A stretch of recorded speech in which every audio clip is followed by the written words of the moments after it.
चक्कर आना एक ऐसी परेशानी है जो कभी न कभी हम सबको होती है।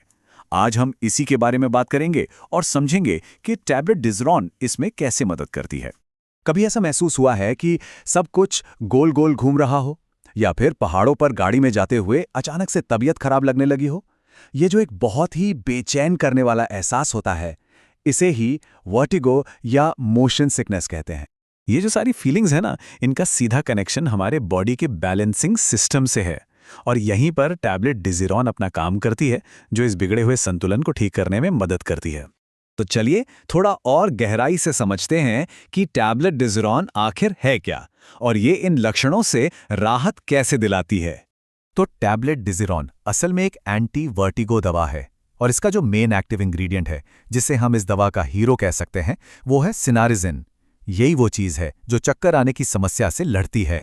मतलब चाहे वो दुनिया घूमने वाला चक्कर हो, या सफ़र में होने वाली उल्टी और मतली हो, या फिर बैलेंस से जुड़ी कोई और दिक्कत जैसे मेनियार्स डिजीज़, इन सब में ये दवा डॉक्टर्स द्वारा दी जाती है।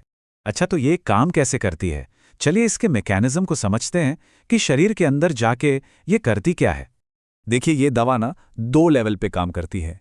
एक तो ये हमारे कान के अंदरूनी हिस्से में ब्लड फ्लो को बेहतर बनाती है, जो हमारे बैलेंस के लिए बहुत ज़रूरी है। और दूसरा, ये हमारे दिमाग में जो बैलेंस कंट्रोल करने वाला सेंटर है ना, उसे शांत करती है। तो मतलब ये सीधे प्रॉब्लम की जड़ पर असर करती है। अब बात आती है डोज की, और ये जानना बहुत ज़रूरी है कि इसकी डोज किस प्रॉब्लम के लिए ली जा रही है, इस पर काफ़ी कुछ निर्भर करता है। जैसे अगर किसी को वर्टिगो की समस्या है, तो डॉक्टर इसे खाने के बाद दिन में 2 से 3 बार लेने की सलाह दे सकते हैं। वहीं अगर मोशन सिकनेस से बचना है, तो इसे सफ़र से 1-2 घंटे पहले लेना होता है, मतलब एक तरह से बचाव के लिए। लेकिन हाँ, एक बात गांठ बांध लेनी चाहिए, ये सिर्फ एक जनरल गाइडलाइन है। किसी की कंडीशन के हिसाब से सही डोज क्या होगी, ये सिर्फ और सिर्फ डॉक्टर ही तय करेंगे, तो उनकी सलाह मानना सबसे ज़रूरी है। चलिए अब आगे बढ़ते हैं और बात करते हैं कुछ ज़रूरी सावधानियों और साइड इफ़ेक्ट्स की, जिनके बारे में पता होना ही चाहिए। तो सबसे पहले बात करते हैं कुछ कॉमन साइड इफ़ेक्ट्स की जो हो सकते हैं। जैसे इसे लेने के बाद थोड़ी नींद या सुस्ती महसूस हो सकती है, मुंह सूख सकता है, पेट में थोड़ी तकलीफ हो सकती है, या कुछ मामलों में वजन भी बढ़ सकता है।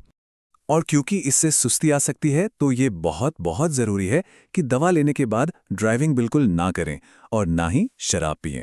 सेफ्टी सबसे पहले आती है ना?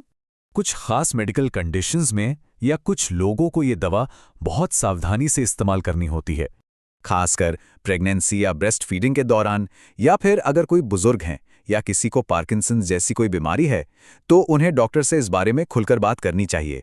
और आखिर में सबसे ज़रूरी बात, जो इस पूरी बातचीत का निचोड़ है, कि कभी भी कोई भी दवा खुद से लेना शुरू ना करें। एक सुरक्षित और सही इलाज के लिए हमेशा डॉक्टर से सलाह लेना ही एकमात्र सही तरीका है। अपनी सेहत को हल्के में बिल्कुल ना लें।